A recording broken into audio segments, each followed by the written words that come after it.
I also have a young man over here back in 1982 when we met, UWM. Well, he was young. Back at UWM, Baker Fieldhouse, which is no longer there. We had our first practice in 1982, and for some reason we bonded right away. And he hasn't left my side since. And from our first rugby tournament in Artifest at Stevens Point, 0-0, this is supposed to be fun, right? And we lasted, 45 years later, we're still best friends. He's still my brother.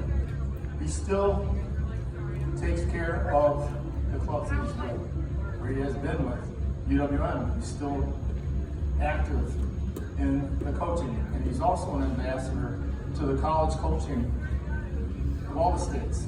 He runs forwards clinics to all of the colleges in the state on his own dime, on his own time, and he's the ambassador, in my opinion, because he spreads the goodwill, he spreads good coaching, and he spreads just having a great time. That to me is invaluable. He moved over to the Harlequins, and 37 years of being behind that grill at we called it Summerfest Sevens back then. Now it's the Lakefront Sevens. Now back in 37 years ago, we had to use 45 bags of charcoal, 13 cases of lighter fluid, and 1 book of matches. and that gasoline, sorry. And then they moved up to gas grills and fans with ice cubes and all sorts of stuff. Of course, it was a hot year last year. But again, he gives back to the club, and he's back there for, like I said, 37 years behind that grill. He's been the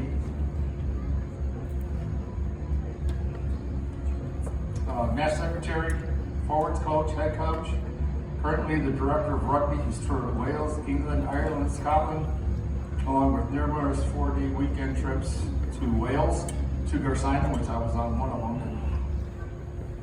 and I was lucky to still be sober after 2 weeks. After we came back,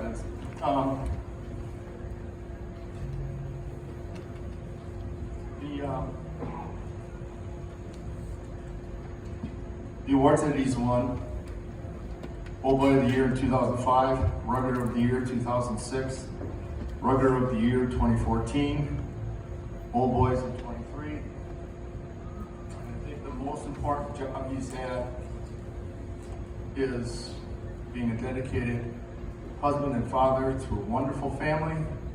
He's taken his time out of his life to be with the rugby club, and the rugby club has done nothing but benefit from him, but he's taking time away from his beautiful family.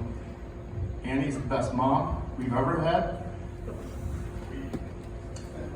I adopted her. And she supported Pat through all the stupid shit we did for all the 40 years that she's known us. The times where she would bring us home, and I forgot where I lived. And I said, I think I'm near a fire hydrant.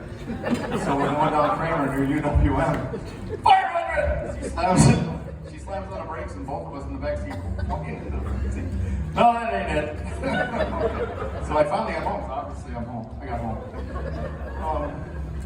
But those times were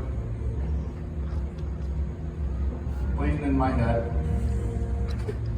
But the brotherhood that we've had, the rough times that I've been through, and all he said was, I'm with it. He doesn't care about excuses or explanations. He was there. And he doesn't ask, he just says, I'm here. You don't have to say a damn thing. I get it, and I'm with you. The brotherhood is like steel for us. And I can see it in you guys. And I'm really glad, I'm really proud that I see that now. And I want to thank all of you for a wonderful banquet. and I want to say congratulations, Barbarians. We got a hell of a thing going on. Congratulations, Pat Sharpe. You deserve it.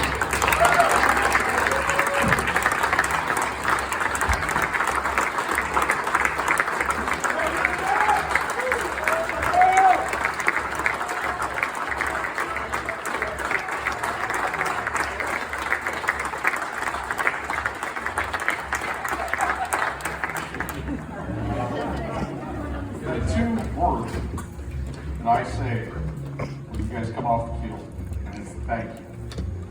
Those two words mean a lot. All of it, we'll get to that later. All of the men you saw in the ball game, I got to play with all but one. I didn't get to play with Davis or Angel. In the early days, 83, 84, you never remember he was trying to get going. We had our first matches were at Arctic Fest at 10 below zero. And there were two people in this overall career that I had to say thank you to. So preparing for Arctic Fest, we had a guest coach.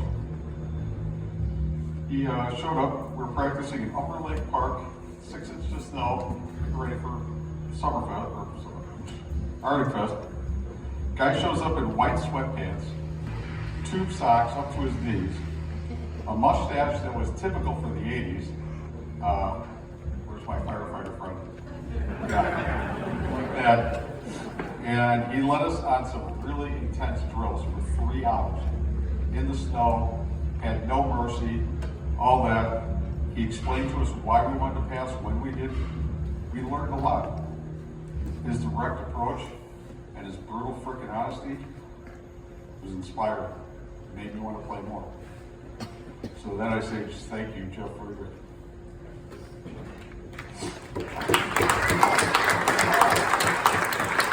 John Mack was another man. I called him the man of 3 words. One of the most solid leaders in my rugby life. I've been all over the world with him. Examples of his 3 words include always go forward, play our freaking game, and one that most of the people in this room have heard, deal with it. Thank you, Papa Joe.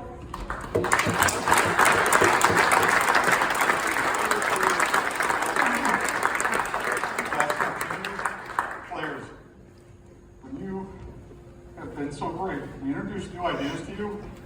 Club, we introduced the blast at the goal line. I've never seen a guy more sexually excited. You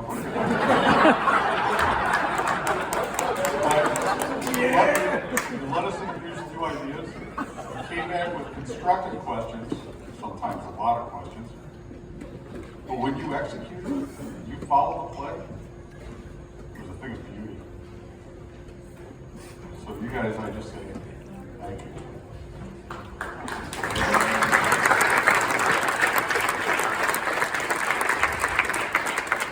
The club would not be where it is today with this guy here. He's been selfless and one of the hardest workers I've ever met. Congratulations.